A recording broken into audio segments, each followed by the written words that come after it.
Hello, my name is Aurelis, and we'll be showing the functionality for the administrator user for virtual roll call.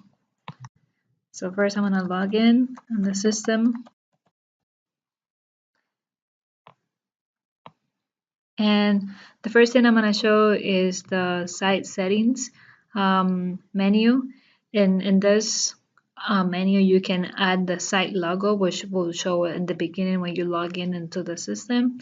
You can also include the application name, as well as the department name, the session timeout. The section is used for the logout feature. If you are idle for more than the number of minutes specified here, the system will kick you out.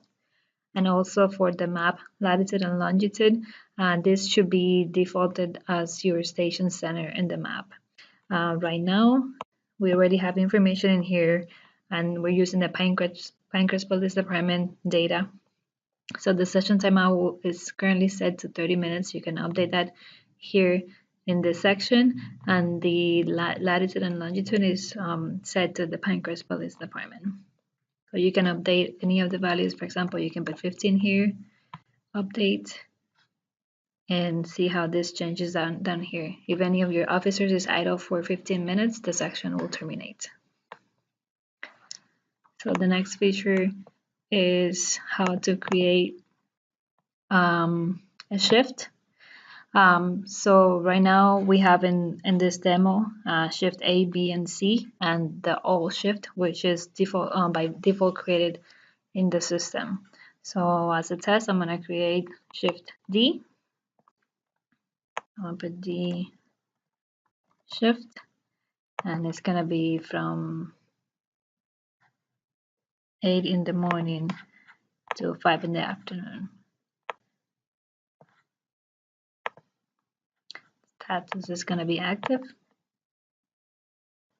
and it's going to give me a message that it was added successfully, and we can see down here that the shift was added. This is used to tie to an actual user. So I'm going to go to the user management. So here's where you create the users of your system. I'm going to add a new person, Juan Hernandez, and user. The password, I think it has to be length 8 minimum. And now I tied the user to the existing shift. A user can only be tied to one shift. So if you want your user to be able to see all the categories, you should tag it to all. Otherwise, you can tag to the specific shift. So I'm going to add one to the D shift that I just created. And also the role, it could be either administrator, supervisor, or officer. This will provide access to the view to the access in the system overall. So administrator can see everything, supervisor will only see the supervisor and dashboard portion, and the officer can only see the dashboard. So I'm going to create one actually as an officer. Add the user, it was added successfully, and I can see that he was added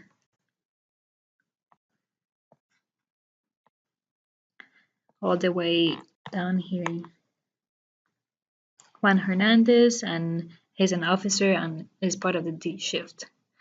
You can edit any user at a given point. So let's say I made a mistake and now he doesn't belong to shift D, he belongs to shift A. I can do that change, and his name is Hernandez Diaz.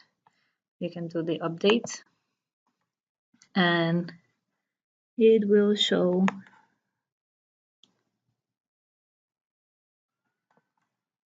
here. See the role updated. I can also delete any officer. For example, I can click in here, delete. It's gonna ask me if I'm sure. Yes, and it's gonna be gone from the system. So this is pretty much the user management portion.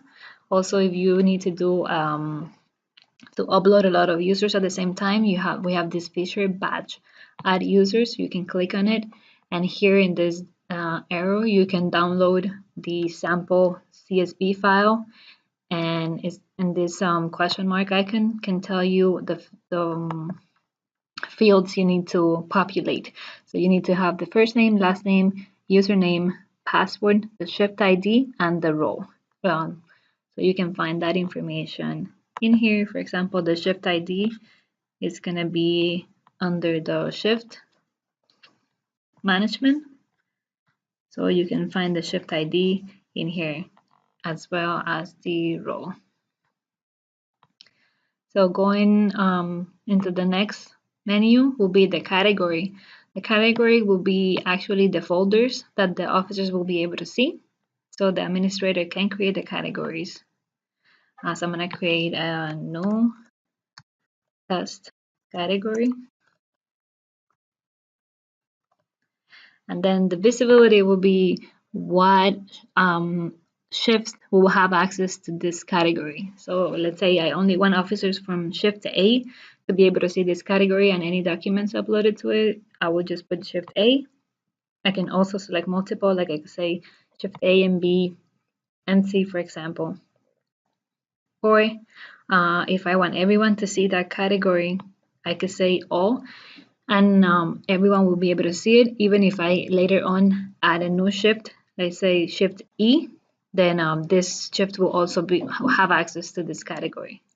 So for this test, I'm going to do shift A.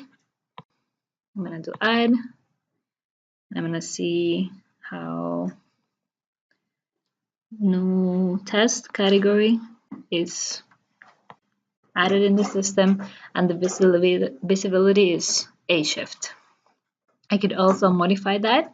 Let's say now it's not shift A, it's shift B. I can do that and it gets updated. And if I want to delete that, I can just delete it from here. That's pretty much how it works. It's pretty easy. So that's the document categories feature.